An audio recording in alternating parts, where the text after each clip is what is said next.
All right, welcome back. So we are picking up with part 2 of our conversation with Nik Wallenda. Again, we could have taken up the whole hour with him. Right. This was a good one, though. Yeah. This was your idea to actually find out what he is scared of. And I think he had some fun with it, too. Yeah, I know. Again, that's part of the second part of the interview. So take a look.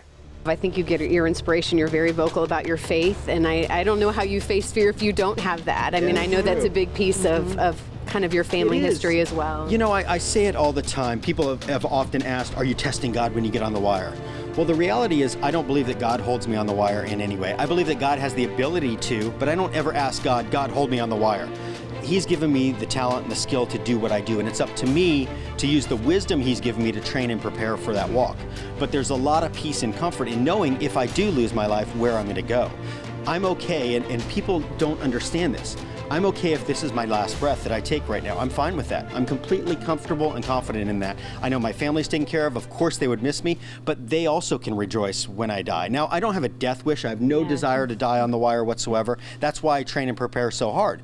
But again, there's so much peace in knowing that. The reality is I could get in my truck and leave this warehouse and get in an accident and lose my life, or get on an airplane.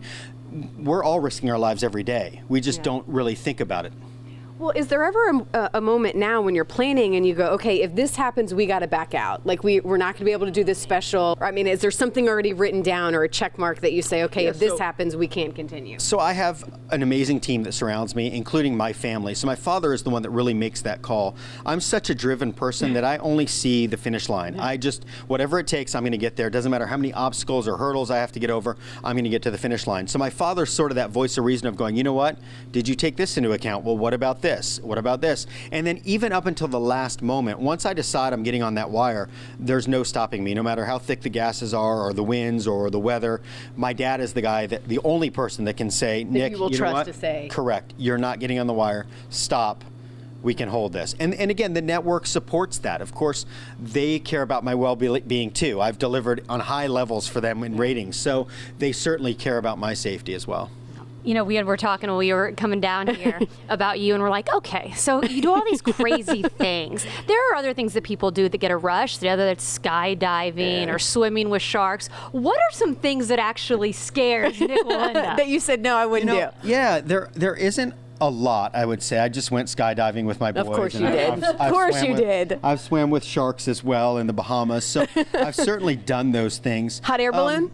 I have done a hot air balloon. In fact, I'm working on doing a walk between a couple hot air balloons. Yeah. Hint, hint, tease, tease. Yeah, so what scares Nik Wallenda? I guess not leaving a legacy, not leaving a legacy of inspiration. That's what scares me.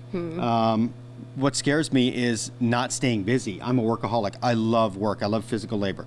I have an amazing team around me. I don't have to be in the warehouse here loading this stuff, but I enjoy it. I enjoy hard work. I enjoy being in charge and being a part of it. And I think, look, I live as a role model and an example, and I try not to allow anyone around me to outwork me. That's just the way I live, whether it be sweeping the floor or loading a truck or walking a wire. Yeah. You know, I'll say one thing. Carly and I, we're both known because we like to talk. Let's be honest. We have a talk show, right? I'm amazed at how much talking you do when you are up on the wire, too. I love watching that in specials. Is that how you've always been? This is what dreams are made of, people. It is. Again, I was raised doing this, so it is life to me. My great-grandfather said life is on the wire and everything else is just waiting. And for my family, that's true. I mean, I remember walking over the Allegheny River in Pittsburgh, and as I was walking along the Fort Duquesne Bridge, my kids were 200 feet below me, and they were arguing, and I was thinking, man, I need to get down there and tell them to stop arguing, because again, this is life to me. This is what I've done. So it is normal when we train for pyramids. It's our family getting together and having fun on the wire. So we are constantly communicating and talking to each other. So yes, the answer is that has always been a part of my life, walking the wire and talking. I think we could do our own, hour special. I think we could put one on the Morning Blend, but we will let you go because, again, you have this, you're like literally loading up your warehouse, and it's got to be on Monday they're coming, right? That's right. Yep. Everything ships out Monday morning. Oh, man, that's crazy. Thank you so much. I know. This has been such a treat, really. This is one of those things that I was looking forward to, and again, we're looking forward to catching your walk. March 4th. March 4th. All right. We'll let you get to it. Again, so happy we got to chat with him. Of course, wish him the best of luck for his walk on March 4th. Yep, March 4 is the big day. He's going to be in Ellen, we know. He's going to be all over the media in the next couple of weeks. And he really was getting ready to send everything out actually on Monday. And the whole time we were there, he was like shouting out numbers and measurements. I mean, working the entire time. Carly and I are like, be serious about those measurements. I Get that know. right. It was so much fun. Pretty cool.